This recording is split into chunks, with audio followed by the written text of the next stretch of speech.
একটি সুন্দর প্রকৃতির জঙ্গল ছিল। সে জঙ্গলের নাম ছিল মালদ্বীপ।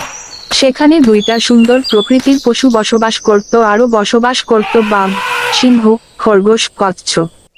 সেই দুইটা সুন্দর প্রকৃতির হচ্ছে গরু, যার নাম হলো ফয়সাল, আর অন্য একটি হচ্ছে হাতি, যার নাম হলো রাকিব। তাদের মধ্যে ছিল খুব মহাব্বত ভালোবাসা। তারা একে অপরকে ছাড়া কোন জায়গায় যেত না। বনের রাজা সিংহ, তার নাম ছিল পিয়াস, সে তাদেরকে দেখতে পায়।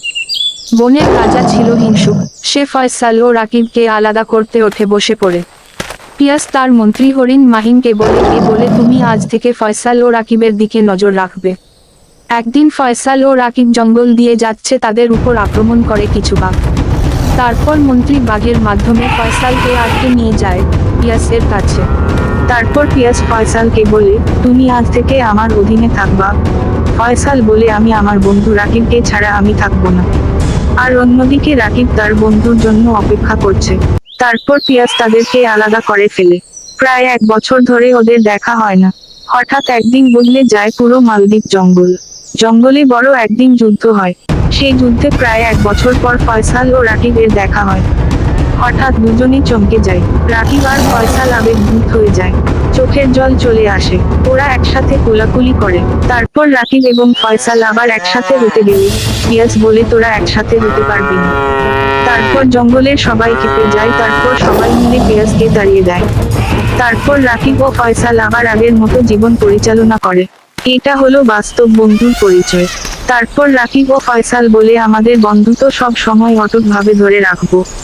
তারপর রাজ্যের এই জঙ্গলের সবাই মিলে একটি বড় আলোচনা করে। সব পশু পাখি মিলে বল আমাদের নতুন রাজা দরকার। তারপর সব আলোচনা করে বলে আজ থেকে এই জঙ্গলের রাজা হবে রাকিব। এতে ফয়সাল ও রাকিব খুব খুশি হয়। জঙ্গলের সকাল পশু পাখি মিলে বলে আজ থেকে আমাদের রাজা হলো রাকিব।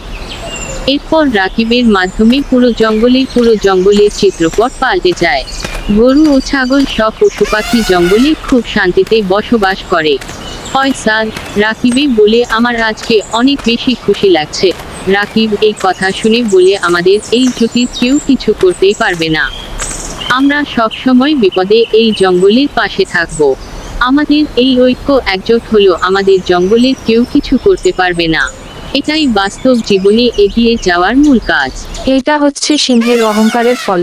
সিংহ তার ক্ষমতার অপব্যবহার কারণে সে আজ নিঃস্ব হয়ে গেছে। আমরা প্রত্যেকে যদি ক্ষমতার অপব্যবহার এভাবে করি তাহলে সবার কর্মফল এটাই হবে। তাই ক্ষমতাকে সৎভাবে পালন করা দরকার। আর আমরা যদি সৎভাবে ক্ষমতা পালন করি তাহলে সকল জাতি সুরক্ষিত থাকবে।